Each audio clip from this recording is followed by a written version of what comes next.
अब यूक्रेन की डबल मौत, मार रहे हैं पुतिन, दौड़ा रहे हैं ट्रंप। चौथे साल में रूस यूक्रेन जंग बेहद विनाशक हो गई है। राष्ट्रपति जेलेंस्की 20 जनवरी 2025 से हाथ पैर मार रहे हैं कि किसी तरह से अमेरिका यूरोप के साथ मिलकर पुतिन के रूस को सबक सिखा दे। लेकिन इस वक्त जो हालात चल रहे हैं वो जेलेंस्की के यूक्रेन के लिए डबल मौत साबित हो रहे हैं। हम आपको दिखाने जा रहे हैं कि कैसे रूस की सेना यूक्रेन के लगभग 50% इलाके तक अपनी पहुंच और पकड़ बना चुकी है। हम आपको यह भी दिखाने जा रहे हैं कि राष्ट्रपति ट्रंप ने क्यों जेलेंस्की से 15 घंटे पहले कह दिया है कि यूक्रेन पर बहुत बड़ी मुसीबत आने वाली है। क्या पुतिन ने ट्रंप को पूरे यूक्रेन पर कब्जा का प्लान बता दिया है? क्या इसीलिए राष्ट्रपति जेलेंस्की ने अब राष्ट्रपति ट्रंप को धमकी दी है कि अगर अमेरिका ने पुतिन की हर बात मानी तो फिर अमेरिका और यूक्रेन के बीच होने वाली दुर्लभ खनिज डील रद्द हो सकती है? क्या इसीलिए यूरोप के 25 देशों ने यूक्रेन से दो टूक कह दिया है कि अगर ट्रंप के दबाव में पुतिन के सामने सरेंडर किया तो पूरे यूक्रेन पर कब्जा हो जाएगा?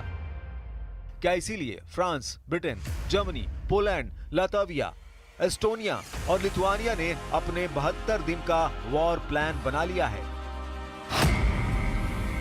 170 घंटे में 1000 ड्रोन से हमले, खून के आंसू रोए जेलेंस्की। यूक्रेन पर पिछले 12 घंटे में हुए खूनी हमलों ने जेलेंस्की की चीखें निकाल दी हैं।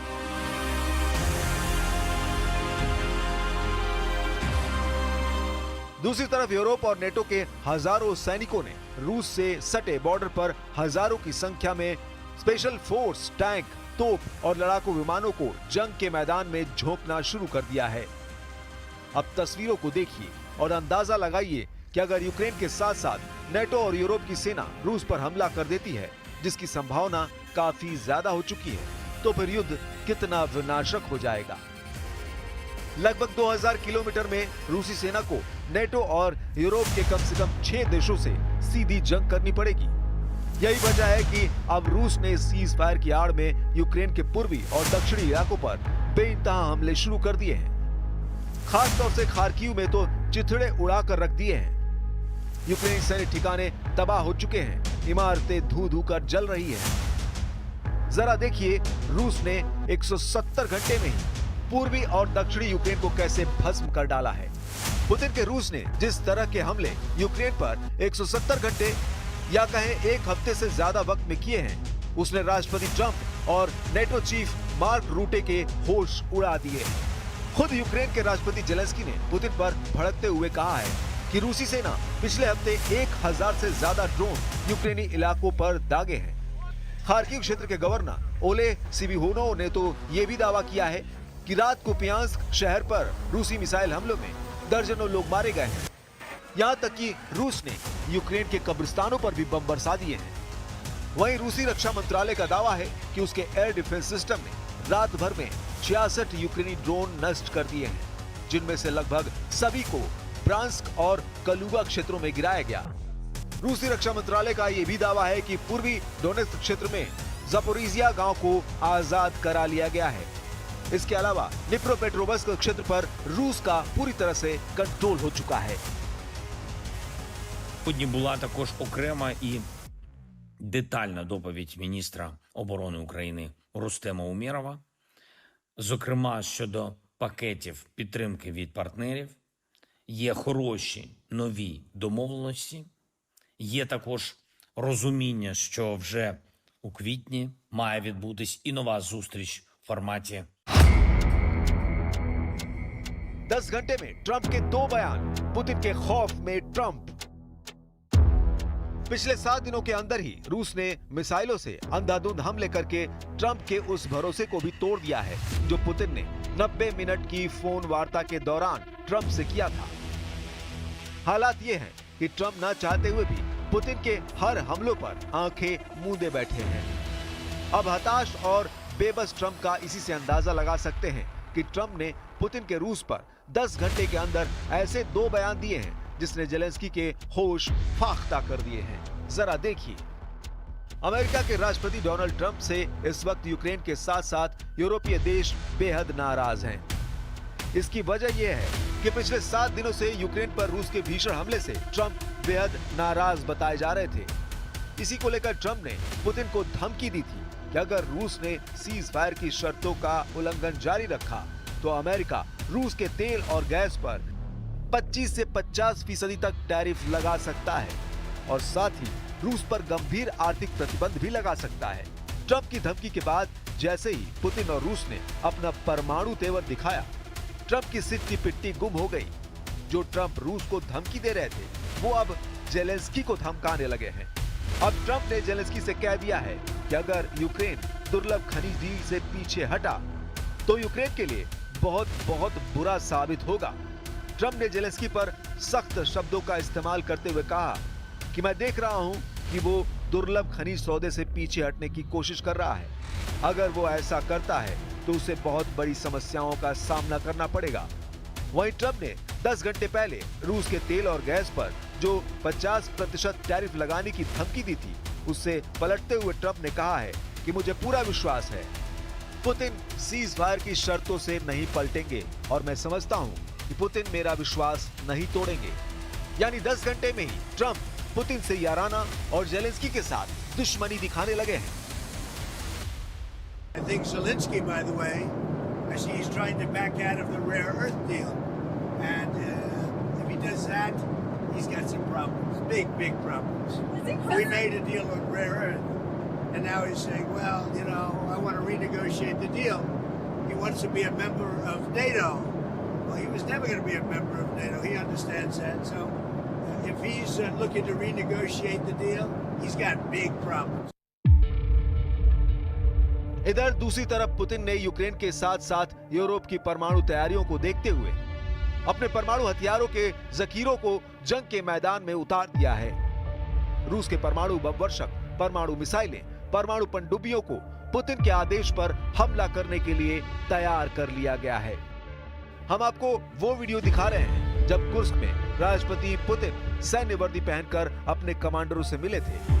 12 मार्च 2025 के इस वीडियो में उस वक्त राष्ट्रपति पुतिन ने साफ कह दिया था कि कुर्स्क से बचकर एक भी यूक्रेनी और भाड़े के सैनिक और अफसर न जाने पाए। इस मीटिंग में उस वक्त राष्ट्रपति पुतिन के सामने मौजूद थे रूसी सेना के chief of staff general Valery Gerasimov, जिन्होंने जो दावे किए वो आपको भी हैरान कर देंगे। रूस के chief commander general Valery Gerasimov ने कुर्स्क में यूक्रेनी सेना की तबाही और बर्बादी का ऐसा दावा किया है जिसे सुनकर एक बार तो राष्ट्रपति पुतिन भी हैरान रह गए। जनरल वालेरी गेरासिमोव का दावा कि कुर्स्क में रूसी सेना के भयंकर हमलों में 67,000 से ज्यादा यूक्रेनी सैनिक और उनकी टॉप स्पेशल फोर्स का सफाया हो चुका है। दावा तो यहाँ तक किया गया है कि यूक्रेन ने रूस के कुर्स्क का 1300 वर्ग किलोमीटर इलाका 6 अगस्त 2004 के बाद से कब्जा कर लिया था, लेकिन रूस के तूफानी और खूनी हमलों के बाद रूस ने यूक्रेन से अपना 1100 वर्ग किलोमीटर का इलाका आजाद करा लिया है, जो यूक्रेन की तरफ से कुल कब्जा किए गए इलाके का 86% है। यानी अब यूक्रेनी सेना कुर्स्क के सिर्फ 14% इलाके में फंस कर रह गई है। रूसी सेना के chief commander general Valery Gerasimov का यह भी दावा है कि कुर्स्क में लगभग 50,000 यूक्रेनी सैनिकों को रूसी सेना ने घेर लिया है। यहाँ तक कि यूक्रेन की कुर्स्क में मदद कर रहे नेटो देशों के 30 बड़े अफसरों को भी रूसी सेना ने चारों तरफ से घेर लिया है। यानी रूसी सेना के हाथों इनकी मौत तय है अगर इन्होंने सरेंडर नहीं किया। Товарищ Верховный Главнокомандующий, подразделения группировки войск «Север» продолжают операцию по уничтожению противника на территории Курской области. Всего в ходе наступательных действий освобождено более 1100 квадратных километров территории, что составляет более 86% от площади, ранее занятой противником. पुतिन के सामने गिड़गिड़ाए ट्रंप 20 अप्रैल तक युद्ध रोका। इधर अमेरिका के विशेष दूत स्टीव विटकॉफ को लगता है कि पुतिन 30 दिन के युद्ध विराम का प्रस्ताव मान सकते हैं, लेकिन दिक्कत यह है कि अमेरिका के विशेष दूत स्टीव विटकॉफ के मुंह से पुतिन की तारीफ सुनकर यूक्रेन और यूरोप के नेताओं को मिर्ची लग गई है। सभी को लग रहा है कि वार्ता पुतिन के एजेंडा के हिसाब से हो रहा है। साथ ही जेलेंस्की ये भी आरोप लगा रहे हैं कि पुतिन वार्ता के साथ साथ यूक्रेन के नए इलाकों पर हमले तेज कर रहे हैं, जो बर्दाश्त नहीं किए जाएंगे। Але про що б ми зараз не говорили з нашими партнерами, потрібно дотиснути Путіна до реального наказу припинити удари. Хто цю війну приніс, той і повинен її забрати. इधर रूसी सरकारी मीडिया के मुताबिक मॉस्को डेलीगेशन ने रियाद में ऐसा बयान दिया था जो साबित करता है कि रूस किसी के दबाव में आने वाले नहीं हैं। क्रेमलिन के प्रवक्ता दिमित्री पेस्कोव ने दो टूक कहा है कि जल्द समाधान की उम्मीदों को कम करके आंका जाए। बातचीत अभी शुरू ही हुई है और कठिन वार्ता और शांति के लिए लंबा सफर तय करना होगा। क्रेमलिन के प्रवक्ता दिमित्री पेस्कोव ने रूसी सरकारी टीवी से कहा कि जल्द चमत्कार की उम्मीद बिल्कुल ना करें। उधर ब्लूमबर्ग ने सऊदी अरब के रियाद में चल रही शांति वार्ता पर छापी अपनी रिपोर्ट में दावा किया है। ट्रंप चाहते हैं कि दोनों देशों के बीच ईस्टर से पहले यानी 20 अप्रैल तक वॉर रुक जाए, लेकिन 23 मार्च को ही रूस ने यूक्रेन पर 147 स्ट्राइक ड्रोन से हमला कर दिया, जिसमें 7 लोगों की मौत हो गई। ऐसे में सबसे बड़ा सवाल खड़ा होता है कि ट्रंप किस बिना पर अगले 25 दिन में 4 साल से जारी जंग को रोक देंगे। Зараз, після минулої зустрічі в Саудівській Аравії у Джеді, абсолютно всім світі зрозуміло, що Росія єдина, хто затягує цю війну. Єдина, хто її сюди приніс і кому треба її продовжувати. Вже з 11 березня є пропозиція безумовного припинення вогню. І такі удари вже припинились. Але саме Росія продовжує все це. І ще кожної ночі і кожної доби завдає максимально цинічних ударів.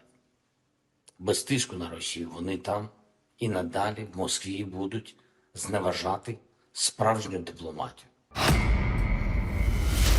अब गिर गया यूक्रेन का सुमय, रूस का गुप्त हमला शुरू। इस वक्त रूसी सेना यूक्रेन के इलाके पर इतनी तेजी से घातक और बड़े हमले कर रही है जितने इससे पहले कभी नहीं हुए।